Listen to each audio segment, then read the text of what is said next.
ഓം ശാന്തി. 1-8-24 പ്രഭാതമുരളി ബാബ്ദാദ മധുബൻ. ബാബ പറയുന്നു, മധുരമായ കുട്ടികളെ, നിങ്ങൾക്ക് പവിത്രമാകാതെ തിരികെ പോകുവാൻ സാധിക്കില്ല. അതിനാൽ ബാബയുടെ ഓർമ്മയിലൂടെ ആത്മാവിൻ്റെ ബാറ്ററി ചാർജ് ചെയ്യൂ. നാച്ചുറലായി പവിത്രവുമാകൂ. ചോദ്യം: ബാബ കുട്ടികളായ നിങ്ങളെ വീട്ടിലേക്ക് പോകുന്നതിന് മുമ്പേ ഏതൊരു കാര്യമാണ് പഠിപ്പിക്കുന്നത്? ഉത്തരം: കുട്ടികളെ, വീട്ടിലേക്ക് പോകുന്നതിന് മുമ്പേ ജീവിച്ചിരിക്കെ മരിക്കേണ്ടതുണ്ട്. അതിനാൽ ബാബ നിങ്ങളെ ആദ്യമേ തന്നെ ദേഹത്തിൻ്റെ ബോധത്തിൽ നിന്നും ഉപരി കൊണ്ടുപോകുന്നതിൻ്റെ അഭ്യാസം ചെയ്യിക്കുന്നു. അതായത് മരിക്കുവാൻ പഠിപ്പിക്കുന്നു. മുകളിലേക്ക് പോവുക എന്നാൽ മരിക്കുക എന്നർത്ഥം. പോകുന്നതിൻ്റെയും വരുന്നതിൻ്റെയും ജ്ഞാനം ഇപ്പോൾ നിങ്ങൾക്ക് ലഭിച്ചു. നിങ്ങൾക്കറിയാം, നമ്മൾ ആത്മാക്കൾ മുകളിൽ നിന്നും വന്നിരിക്കുകയാണ്. ഈ ശരീരത്തിലൂടെ പാർട്ട് അഭിനയിക്കുന്നതിനു വേണ്ടി നമ്മൾ യഥാർത്ഥത്തിൽ അവിടെ വസിക്കുന്നവരാണ്. ഇപ്പോൾ അവിടേക്ക് തന്നെ തിരികെ പോകേണ്ടതുണ്ട്. ഓം ശാന്തി. സ്വയം ആത്മാവാണ് എന്ന് മനസ്സിലാക്കി ബാബയെ ഓർമ്മിക്കുന്നതിൽ ഒരു ബുദ്ധിമുട്ടും ഇല്ല. ശ്വാസം മുട്ടിപ്പോകരുത്. ഇതിനെ പറയുന്നത് സഹജ ഓർമ്മ എന്നാണ്. ആദ്യം സ്വയം ആത്മാവായി തന്നെ മനസ്സിലാക്കണം. ആത്മാവ് തന്നെയാണ് ശരീരം ധാരണ ചെയ്ത് പാർട്ട് അഭിനയിക്കുന്നത്. സംസ്കാരവുമെല്ലാം ആത്മാവിൽ തന്നെയാണുള്ളത്. ആത്മാവ് ഇൻഡിപെൻഡൻ്റ് ആണ്. ബാബ പറയുന്നു, സ്വയം ആത്മാവാണ് എന്ന് മനസ്സിലാക്കി പിതാവായ എന്നെ ഓർമ്മിക്കൂ. ഈ നോളജ് ഇപ്പോൾ തന്നെയാണ് നിങ്ങൾക്ക് ലഭിക്കുന്നത്, പിന്നെ ലഭിക്കുകയില്ല. നിങ്ങൾ ഈ ശാന്തതയിലിരിക്കുന്നത് ലോകം അറിയുന്നില്ല. ഇതിനെ പറയുന്നത് നാച്ചുറൽ ശാന്തി എന്നാണ്. നമ്മൾ ആത്മാക്കൾ മുകളിൽ നിന്നും വന്നു ഈ ശരീരത്തിലൂടെ പാർട്ട് അഭിനയിക്കുന്നതിന് വേണ്ടി. നമ്മൾ ആത്മാക്കൾ യഥാർത്ഥത്തിൽ അവിടെ വസിക്കുന്നവരാണ്. ബുദ്ധിയിൽ ഈ ജ്ഞാനമുണ്ട്. പിന്നെ ഇതിൽ ഹഠയോഗത്തിൻ്റെ കാര്യമൊന്നുമില്ല, തികച്ചും സഹജമാണ്. ഇപ്പോൾ നമ്മൾ ആത്മാക്കൾക്ക് വീട്ടിലേക്ക് പോകേണ്ടതുണ്ട്. എന്നാൽ പവിത്രമാകാതെ പോകാൻ സാധിക്കില്ല. പവിത്രമാകുന്നതിന് വേണ്ടി പിതാവായ പരമാത്മാവിനെ ഓർമ്മിക്കേണ്ടതുണ്ട്. ഓർമ്മിച്ച് പാപം മാഞ്ഞു പോകും. ബുദ്ധിമുട്ടിൻ്റെ ഒരു കാര്യവുമില്ല. നിങ്ങൾ നടക്കാൻ പോകുന്നുവെങ്കിൽ ബാബയുടെ ഓർമ്മയിൽ സ്ഥിതി ചെയ്യൂ. ഇപ്പോൾ തന്നെയാണ് ഓർമ്മയിലൂടെ പവിത്രമാകാൻ സാധിക്കുന്നത്. അവിടെയുള്ളത് പവിത്ര ലോകമാണ്. അവിടെ ആ പാവന ലോകത്തിൽ ഈ ജ്ഞാനത്തിൻ്റെ ആവശ്യമേ ഇല്ല. കാരണം അവിടെ ഒരു വികർമ്മവും ഉണ്ടാകുന്നില്ല. ഇവിടെ ഓർമ്മയിലൂടെ വികർമ്മം വിനാശമാക്കേണ്ടതുണ്ട്. അവിടെയാണെങ്കിൽ നിങ്ങൾ നാച്ചുറലായി നടക്കുന്നു, ഇവിടെ നടക്കുന്നത് പോലെ. പിന്നെ അല്പാൽപ്പം താഴെ ഇറങ്ങുന്നു. അവിടെയും നിങ്ങൾക്ക് ഈ പ്രാക്ടീസ് ചെയ്യണം എന്നല്ല. പ്രാക്ടീസ് ഇപ്പോൾ തന്നെയാണ് ചെയ്യേണ്ടത്. ബാറ്ററി ഇപ്പോഴാണ് ചാർജ് ചെയ്യേണ്ടത്. പിന്നെ പതുക്കെ ബാറ്ററി ഡിസ്ചാർജ് ആവുക തന്നെ ചെയ്യും. ബാറ്ററി ചാർജ് ആകുന്നതിനുള്ള ജ്ഞാനം ഇപ്പോൾ ഒരേ ഒരു തവണ നിങ്ങൾക്ക് ലഭിക്കുന്നു. സതോ പ്രധാനത്തിൽ നിന്നും തമോ പ്രധാനമാകുവാൻ നിങ്ങൾക്ക് എത്ര സമയമെടുക്കുന്നു? തുടക്കം മുതൽ കുറച്ചൊക്കെ ബാറ്ററി കുറഞ്ഞുകൊണ്ടേയിരിക്കുന്നു. മൂലവതനത്തിലാണെങ്കിൽ ആത്മാക്കൾ തന്നെയാണുള്ളത്, ശരീരമേ ഇല്ല. അപ്പോൾ നാച്ചുറലായി ഇറങ്ങുന്നതിൻ്റെ, അതായത് ബാറ്ററി കുറയുന്നതിൻ്റെ കാര്യമേ ഇല്ല. മോട്ടോർ എപ്പോഴാണോ പ്രവർത്തിക്കുന്നത് അപ്പോഴാണ് ബാറ്ററി കുറഞ്ഞുകൊണ്ടിരിക്കുന്നത്. മോട്ടോർ നിൽക്കുമ്പോൾ ബാറ്ററി പ്രവർത്തിക്കുകയില്ല. മോട്ടോർ എപ്പോഴാണോ പ്രവർത്തിക്കുന്നത് അപ്പോഴാണ് ബാറ്ററി പ്രവർത്തിക്കുന്നത്. വാഹനത്തിൽ ബാറ്ററി ചാർജായിക്കൊണ്ടിരിക്കുന്നു. എന്നാൽ നിങ്ങളുടെ ബാറ്ററി ഒരേ ഒരു തവണ ഈ സമയത്താണ് ചാർജ് ആകുന്നത്. പിന്നെ നിങ്ങൾ എപ്പോഴാണോ ഇവിടെ ശരീരത്തിലൂടെ കർമ്മം ചെയ്യുന്നത്, അപ്പോൾ ബാറ്ററി അല്പം കുറഞ്ഞുകൊണ്ടിരിക്കുന്നു. ആദ്യമായി മനസ്സിലാക്കണം, ആ ഒന്ന് സുപ്രീം ഫാദറാണ്. ആ ഒന്നിനെ സർവ്വ ആത്മാക്കളും ഓർമ്മിക്കുന്നു. ഹേ ഭഗവാൻ എന്ന് പറയുന്നു. അത് പിതാവാണ്. നമ്മൾ കുട്ടികളാണ്. ഇവിടെ കുട്ടികളായി നിങ്ങൾക്ക് എങ്ങനെയാണ് ബാറ്ററി ചാർജ് ചെയ്യേണ്ടത് എന്ന് മനസ്സിലാക്കിച്ചു തരുന്നു. ചുറ്റിക്കറങ്ങുകയും മറ്റും ചെയ്തുകൊള്ളൂ. ബാബയെ ഓർമ്മിക്കൂ. അപ്പോൾ സദോ പ്രധാനമായി മാറും. ഏതെങ്കിലും കാര്യം മനസ്സിലായില്ലെങ്കിൽ ചോദിക്കാവുന്നതാണ്. തീർത്തും സഹജമാണ്. 5000 വർഷത്തിന് ശേഷം നമ്മുടെ ബാറ്ററി ഡിസ്ചാർജ് ആകുന്നു. ബാബു വന്ന് സർവരുടെയും ബാറ്ററി ചാർജ് ചെയ്യുന്നു. വിനാശത്തിൻ്റെ സമയത്ത് എല്ലാവരും ഈശ്വരനെ ഓർമ്മിക്കുന്നു. വെള്ളപ്പൊക്കം ഉണ്ടായി എന്നിരിക്കട്ടെ, അപ്പോഴും ആരാണോ ഭക്തരായവർ അവർ ഭഗവാനെ തന്നെ ഓർമ്മിക്കും. എന്നാൽ ആ സമയത്ത് ഭഗവാന്റെ ഓർമ്മ വരിക സാധ്യമല്ല. മിത്രസംബന്ധികളും ധനസമ്പത്തുകളും തന്നെയാണ് ഓർമ്മ വരുന്നത്. ഹേ ഭഗവാനെ എന്ന് പറയുന്നു, എന്നാൽ അതും പറയുന്നുവെന്നേ ഉള്ളൂ. ഭഗവാൻ പിതാവാണ്. നമ്മൾ ആ ഒന്നിൻ്റെ സന്താനങ്ങളാണ്. ഇത് അറിയുന്നതേയില്ല. അവർക്ക് സർവവ്യാപിയാണ് എന്ന തലകീഴായ ജ്ഞാനം ലഭിക്കുന്നു. ബാബ വന്ന് നേരായ ജ്ഞാനം നൽകുന്നു. ഭക്തിയുടെ ഡിപ്പാർട്ട്മെൻറ്റ് തന്നെ വേറെയാണ്. ഭക്തിയിൽ കാൽ തട്ടി മുറിവേൽക്കുന്നു, അതായത് കഷ്ടതകൾ നേരിടേണ്ടി വരുന്നു. ബ്രഹ്മാവിൻ്റെ രാത്രി തന്നെയാണ് ബ്രാഹ്മണരുടെ രാത്രി. ബ്രഹ്മാവിൻ്റെ പകൽ തന്നെയാണ് ബ്രാഹ്മണരുടെ പകൽ. ശൂദ്രരുടെ പകൽ ശൂദ്രരുടെ രാത്രി എന്ന് പറയുകയില്ല. ഈ രഹസ്യം ബാബ ഇരുന്ന് മനസ്സിലാക്കിച്ചു തരുന്നു. ഇത് പരിധിയില്ലാത്ത രാവും പകലുമാണ്. ഇപ്പോൾ നിങ്ങൾ പകലിലേക്ക് പോകുന്നു, രാത്രി പൂർത്തിയാകുന്നു. ഈ വാക്ക് ശാസ്ത്രങ്ങളിലുണ്ട്. ബ്രഹ്മാവിൻ്റെ പകൽ, ബ്രഹ്മാവിൻ്റെ രാത്രി എന്ന് പറയുന്നു. പക്ഷേ അറിയുന്നില്ല. നിങ്ങളുടെ ബുദ്ധി ഇപ്പോൾ പരിധിയില്ലാത്തതിലേക്ക് പോയിരിക്കുകയാണ്. പൊതുവെ ദേവതമാരെയും പറയാൻ സാധിക്കും, വിഷ്ണുവിൻ്റെ പകൽ, വിഷ്ണുവിൻ്റെ രാത്രി എന്ന്. കാരണം വിഷ്ണുവും ബ്രഹ്മാവും തമ്മിലുള്ള ബന്ധവും മനസ്സിലാക്കിച്ചു തന്നു. ത്രിമൂർത്തിയുടെ ഓക്കുപേഷൻ എന്താണ് മറ്റാർക്കും മനസ്സിലാക്കാൻ സാധിക്കില്ല. ആ ഭഗവാനെ തന്നെ മത്സ്യകൂർമ്മത്തിൽ അഥവാ ജനന മരണത്തിൻ്റെ ചക്രത്തിലേക്ക് കൊണ്ടുപോയി. രാധയും കൃഷ്ണനുമെല്ലാം മനുഷ്യരാണ്, എന്നാൽ ദൈവിക ഗുണങ്ങളുള്ളവരാണ്. ഇപ്പോൾ നിങ്ങൾക്ക് ഇങ്ങനെ ആകേണ്ടതുണ്ട്. അടുത്ത ജന്മത്തിൽ ദേവതയായി മാറും. 84 ജന്മങ്ങളുടെ ഏതൊരു കണക്കുണ്ടായിരുന്നുവോ അതിപ്പോൾ പൂർത്തിയായി വീണ്ടും റിപ്പീറ്റാകും. ഇപ്പോൾ നിങ്ങൾക്ക് ഈ ശിക്ഷണം ലഭിച്ചുകൊണ്ടിരിക്കുന്നു. ബാബ പറയുന്നു, മധുരമധുരമായ കുട്ടികളെ, സ്വയം ആത്മാവാണ് എന്ന് നിശ്ചയിക്കൂ. നമ്മൾ പാർട്ടധാരിയാണ് എന്ന് പറയുകയും ചെയ്യുന്നു. എന്നാൽ നമ്മൾ ആത്മാക്കൾ മുകളിൽ നിന്നും എങ്ങനെ വരുന്നു? ഇത് മനസ്സിലാക്കുന്നില്ല. സ്വയം തന്നെ ദേഹധാരിയായി തന്നെ മനസ്സിലാക്കുന്നു. നമ്മൾ ആത്മാക്കൾ മുകളിൽ നിന്നും വരുന്നു. പിന്നെ എപ്പോൾ പോകും? മുകളിലേക്ക് പോവുക എന്നാൽ മരിക്കുക, ശരീരം ഉപേക്ഷിക്കുക. മരിക്കുവാൻ ആരാണ് ആഗ്രഹിക്കുന്നത്?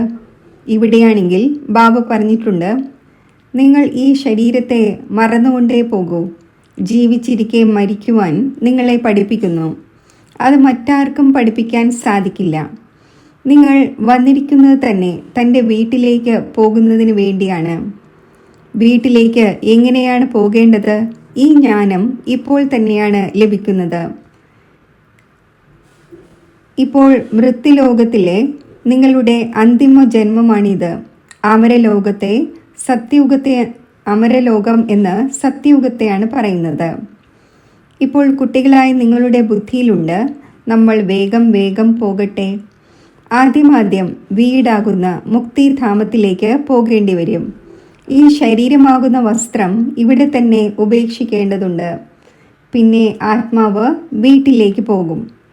ഏതുപോലെ പരിധിയുള്ള നാടകത്തിൽ ആക്ടേഴ്സ് ഉണ്ടോ?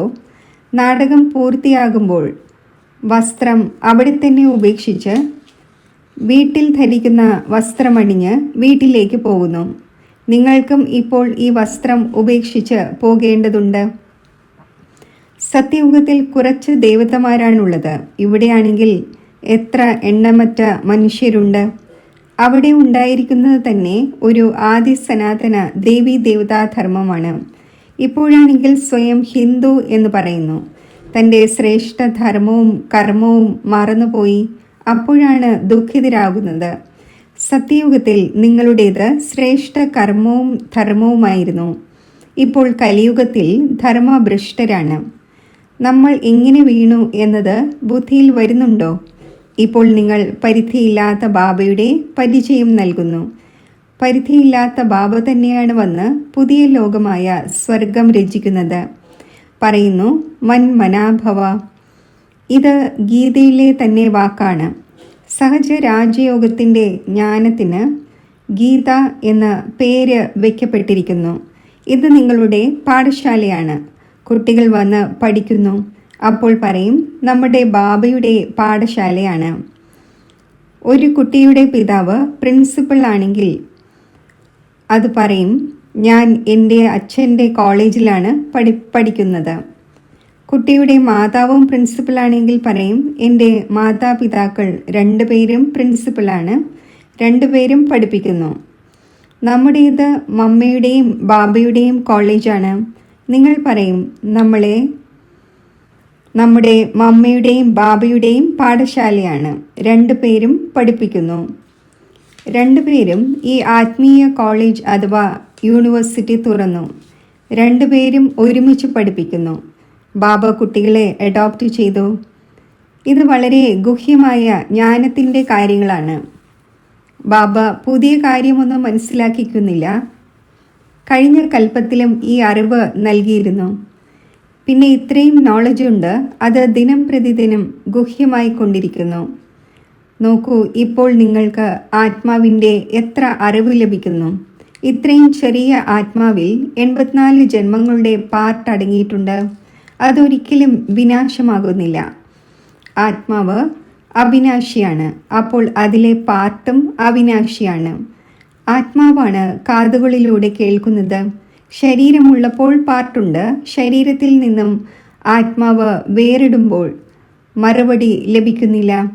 ഇപ്പോൾ ബാബ പറയുന്നു, കുട്ടികളെ, നിങ്ങൾക്ക് തിരികെ വീട്ടിലേക്ക് പോകേണ്ടതുണ്ട്. ഈ പുരുഷോത്തമ യുഗം എപ്പോൾ വരുന്നോ അപ്പോൾ തന്നെയാണ് തിരികെ പോകേണ്ടത്. ഇതിൽ പവിത്രത തന്നെയാണ് മുഖ്യമായും വേണ്ടത്. ശാന്തിധാമത്തിൽ പവിത്ര ആത്മാക്കൾ തന്നെയാണ് വസിക്കുന്നത്. ശാന്തിധാമവും സുഖധാമവും രണ്ടും പവിത്രധാമമാണ്. അവിടെ ശരീരമില്ല. ആത്മാവ് പവിത്രമാണ്. അവിടെ ബാറ്ററി ഡിസ്ചാർജ് ആകുന്നില്ല. ഇവിടെ ശരീരം ധാരണ ചെയ്യുന്നതിലൂടെ വാഹനം പ്രവർത്തിക്കുന്നു. വാഹനം നിൽക്കുകയാണെങ്കിൽ പെട്രോൾ കുറയുകയില്ല. ഇപ്പോൾ നിങ്ങളുടെ ആത്മാവിൻ്റെ ജ്യോതി വളരെയധികം കുറഞ്ഞുപോയി. പൂർണ്ണമായും അണയുന്നില്ല. ആരെങ്കിലും മരിക്കുമ്പോൾ ദീപം തെളിയിക്കുന്നു. പിന്നെ അത് അണഞ്ഞു പോകാതിരിക്കാൻ വളരെയധികം സംരക്ഷിക്കുന്നു. ആത്മാവിൻ്റെ ജ്യോതി ഒരിക്കലും അണയുന്നില്ല. അത് അവിനാശിയാണ്. ഈ എല്ലാ കാര്യങ്ങളും ബാബ ഇരുന്ന് മനസ്സിലാക്കിച്ചു തരുന്നു. ബാബയ്ക്കറിയാം, ഇത് വളരെ സ്വീറ്റ് ചിൽഡ്രനാണ്. ഇവരെല്ലാം കാമചിതയിലിരുന്ന് എരിഞ്ഞ് ഭസ്മമായി പോയി. വീണ്ടും ഇവരെ ഉണർത്തുന്നു. തീർത്തും തമോപ്രധാനവും ജഡവുമായി കിടക്കുകയാണ്. ബാബയെ അറിയുന്നതേയില്ല. മനുഷ്യർ ഒരു ഉപയോഗവും ഇല്ലാത്തതായിരിക്കുന്നു. മനുഷ്യൻ്റെ ചാരം ഒരു ഉപയോഗവും ഇല്ലാത്തതാണ്. വലിയ വ്യക്തികളുടെ ചാരം ഉപയോഗമുള്ളതാണ് എന്നും ദരിദ്രരുടേത് ഉപയോഗമുള്ളതല്ല എന്നും അങ്ങനെയല്ല. മണ്ണ് മണ്ണിനോട് ചേരുന്നു. അത് ആര് തന്നെയായിരുന്നാലും ശരി.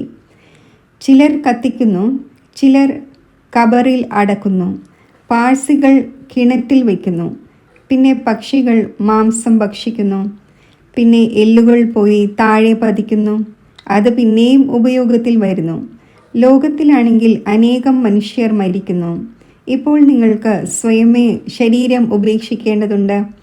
നിങ്ങൾ ഇവിടെ വന്നിരിക്കുന്നത് തന്നെ ശരീരം ഉപേക്ഷിച്ച് തിരികെ വീട്ടിലേക്ക് പോകുവാനാണ്, അതായത് മരിക്കുവാനാണ്. നിങ്ങൾ സന്തോഷത്തോടെ പോകുന്നു. നമ്മൾ ജീവൻ മുക്തിയിലേക്ക് പോകും.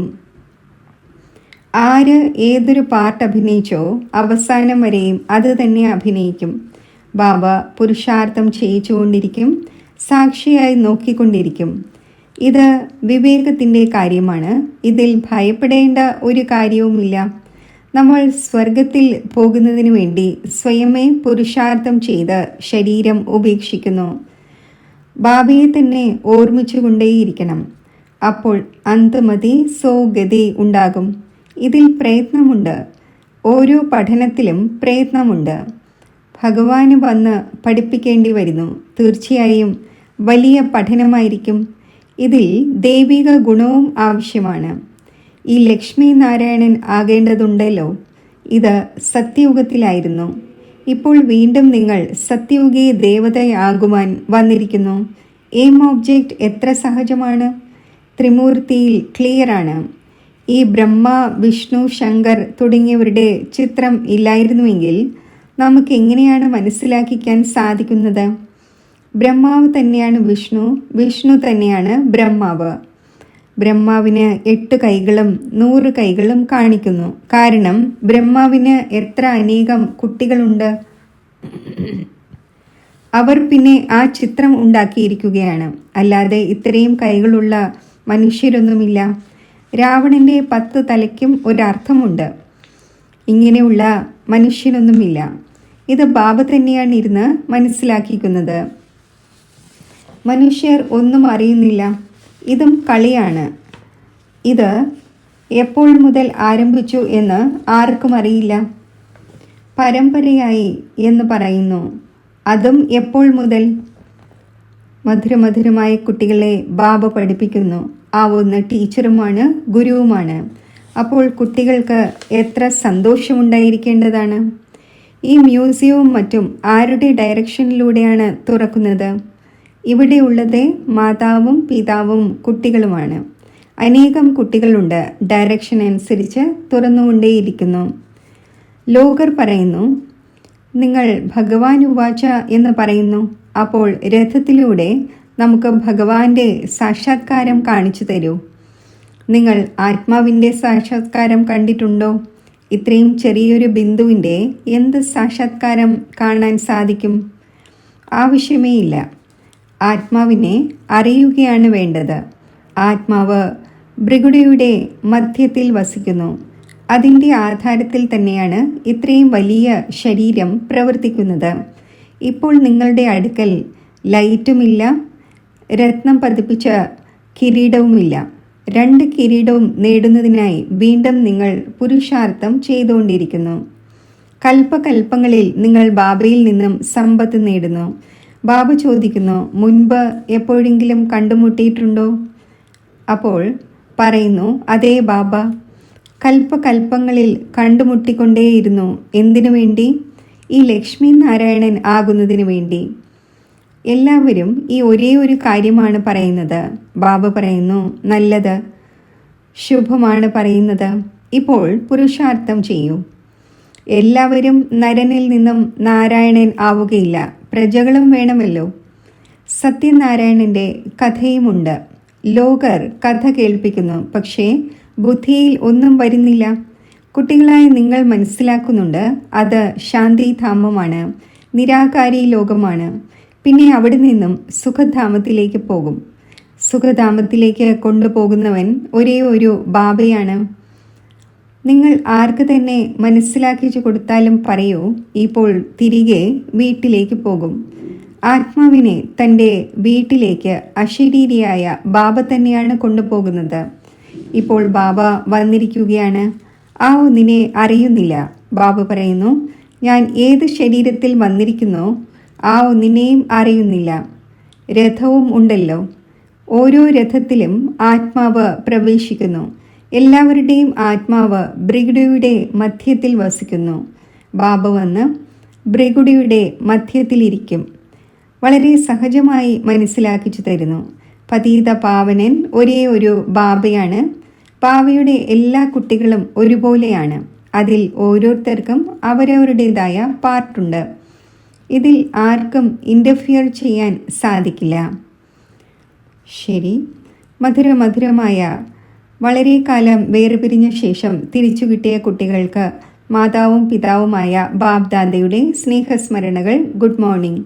ആത്മീയ പിതാവിൻ്റെ ആത്മീയ കുട്ടികൾക്ക് നമസ്തേ. ധാരണയ്ക്കുള്ള മുഖ്യസാരം: ഈ ശരീരമാകുന്ന വസ്ത്രത്തിൽ നിന്നും മമത്വം മാറ്റി ജീവിച്ചിരിക്കെ മരിക്കണം. അതായത് തൻ്റെ സർവ പഴയ കണക്കുകളും സമാപ്തമാക്കണം. ഡബിൾ കിരീടധാരിയാകുന്നതിനായി പഠനത്തിൽ പ്രയത്നിക്കണം. ദൈവിക ഗുണങ്ങൾ ധാരണ ചെയ്യണം.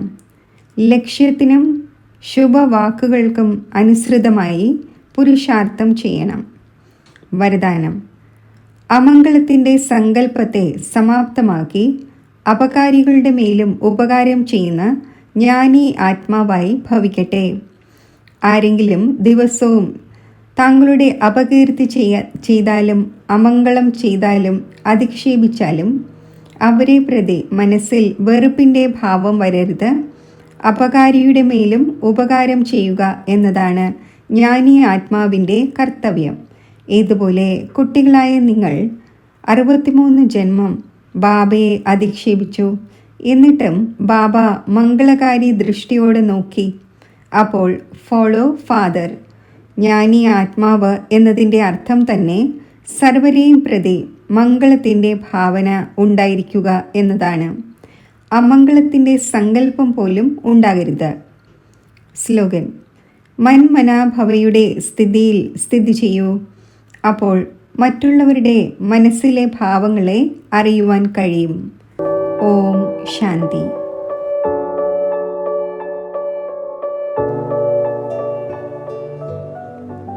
സൂക്ഷ്മ നക്ഷത്രം പോലെ തിളങ്ങുന്ന പ്രകാശ ബിന്ദു സ്വരൂപമായ ഞാൻ ആത്മാവ് പുരിക മധ്യത്തിൽ ഭൃഗുടിയിൽ വിരാജിക്കുന്നു.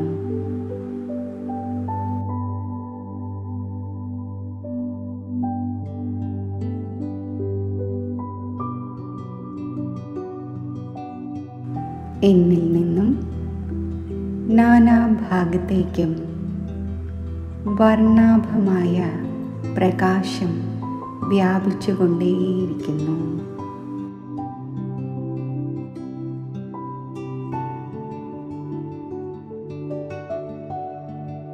ബുദ്ധിയിൽ തൻ്റെ ഈ അതിസൂക്ഷ്മ ആത്മസ്വരൂപത്തെ കാണൂ. അല്പസമയം ആ സ്വരൂപത്തിൽ തന്നെ മനസ്സിനെയും ബുദ്ധിയെയും ഏകാഗ്രമാക്കൂ.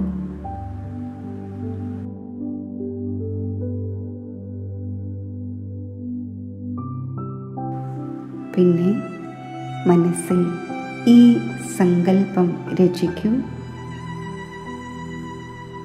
ആത്മാവായ ഞാൻ സൂക്ഷ്മ പ്രകാശ ശരീരത്തിൽ സ്ഥിതി ചെയ്യുന്നു.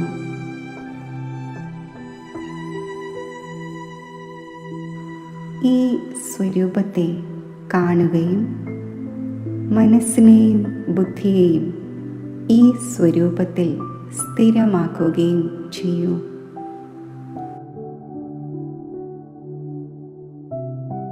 ചിന്തിക്കൂ. സൂക്ഷ്മ ശരീരധാരിയായ ഞാൻ ആത്മാവ് സൂക്ഷ്മ ശരീരസഹിതം സ്ഥൂല ദേഹത്തു നിന്നും വേർപെട്ട് സൂക്ഷ്മ ലോകത്തിലേക്ക് പോയിക്കൊണ്ടിരിക്കുകയാണ്. കുറച്ചു സമയം ഇതിൽ ഏകാഗ്രമാക്കൂ.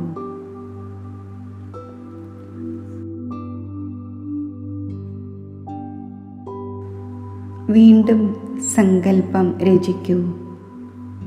ഞാൻ സമ്പൂർണ്ണ ഫരിഷ്തയാണ്. ഫരിഷ്തയായ ഞാൻ സൂക്ഷ്മലോകത്തിൽ ബാബ് ദാദയുടെ സമക്ഷം ഉപസ്ഥിതനാണ്.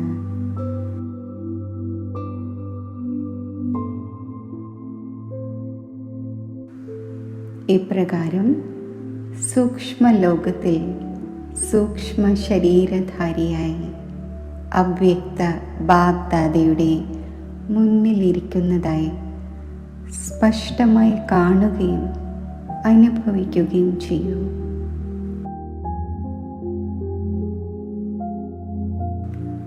ബാബ്ദാദയുടെ ഭൃഗുടിയിൽ നിന്നും അതീവ സുന്ദരവും തേജസ്വിയുമായ പ്രകാശകിരണങ്ങൾ എന്നിൽ പതിഞ്ഞുകൊണ്ടിരിക്കുന്നു. അല്പസമയം ഈ സ്ഥിതിയിൽ ഏകാഗ്രമാകുന്നതിൽ പ്രയത്നിച്ചുകൊണ്ടിരിക്കൂ.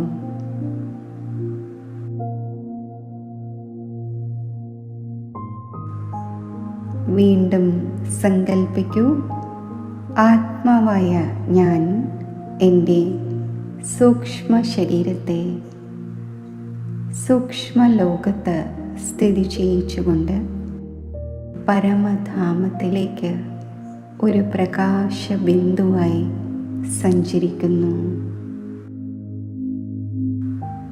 ബുദ്ധി കൊണ്ട് ആ ദൃശ്യം കാണുന്നതിന് ശ്രമിക്കൂ.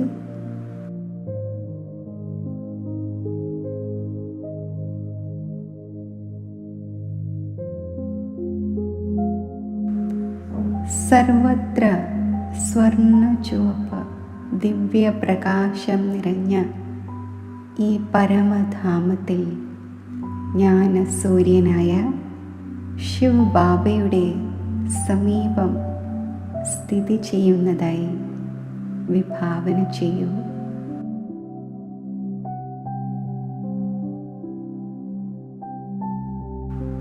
ജ്ഞാനസൂര്യനായ ശിവബാബയുടെ അനന്ത ശക്തികളുടെയും ഗുണങ്ങളുടെയും തേജസ്വി കിരണങ്ങൾ എന്നിൽ പതിച്ചുകൊണ്ടിരിക്കുന്നു. ഈ സ്ഥിതിയിൽ ശിവബാബയുടെ കിരണങ്ങൾ സ്വീകരിച്ചുകൊണ്ട് മനസ്സിനെയും ബുദ്ധിയെയും സ്ഥിരമാക്കൂ.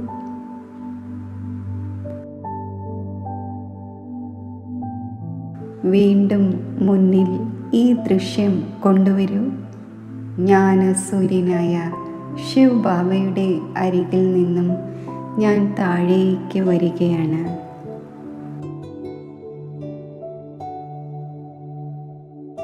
സൂക്ഷ്മലോകത്തിൽ വന്ന് എൻ്റെ സമ്പൂർണ്ണ അവ്യക്ത ഫരിഷ്ത രൂപത്തിൽ ഞാൻ പ്രവേശിക്കുന്നു.